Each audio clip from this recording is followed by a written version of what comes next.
Zay ny amin'iny fa iaran'ny tsindry azolena kosa ireo mpitrandraka vatosoa ao anatin'ny fokontany kely mahery ao amin'ny distrikan'ny Feno-Rivobe. Isany amin'izany ohatra ny tompon'ilay vato kristal milanja hatrany amin'ny 9 taona mahery any. Misy ny fikasana matana sy hanao mpimambany atsembohan'ireo mpitrandraka mandinika hoy Ramatoa Raila Arso Blandine, mpitrandraka vato ao amin'ny fokontany kely mahery ao amin'ny commune ambanivohitra Ambohidraomby, distrikan'ny Feno-Rivobe, faritra Bongolava, sady tompon'ilay kristal milanja 9 taona mahery. Raha nivoaka tamin'ny fahanginana izy mikasika ty raha kristal ty, izay nigaziny sampandrarahany fitrandrana renagibon'ny tany ankehitriny. Miantso ny filoham-pirenena Andriamatoa Rajaonarimampiarina Hery ity mpitrandraka ty anara-maso akaiky ny raharaha. Malahelo aho satria efa tsy rariny loatra zao zavatra tao azy zao. Tsy haiko ny antony anenjehany anahy, tsy haiko ny zavatra anenjehany anahy. Ko manainga ny filoham-pirenena mihitsy aho tompoko amin'izao zavatra tsindry azolena ataondry zareo ahy zao. Tsy zako pitsony zao fa mafy amiko satria efa impiry aho.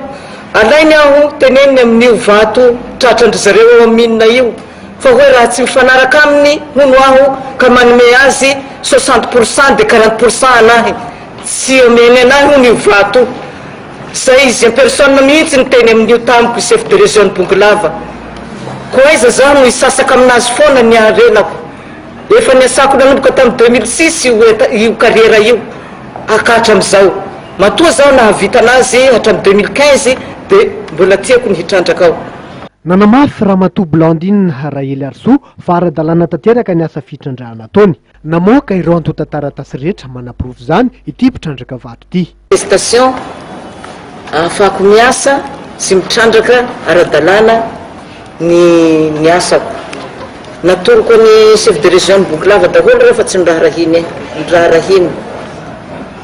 Ary efa nisy vato tao amin'io carrière-ko, vato milanja eo amin'ny 6 taona eo, tratrako teny ampanitokana, nentiny ny service ny chef de région ankeliny miaraka amin'ny tsy haiko zay namany tao fa tratranay teny ampanitokana nametrahako plainte ara-dalàna reo zavatra reo.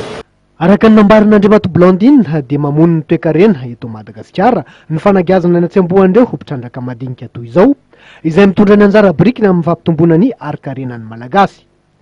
Efa nisy taratasy navoakany mpampanolo-lalàna avy eo amin'ny fitsarana ambaratonga voalohany eo amin'ny Antananarivo amoahanareo vato kristal nilaza ny hiady hatramin'ny farany Ramatoa Blandine Raila Arso.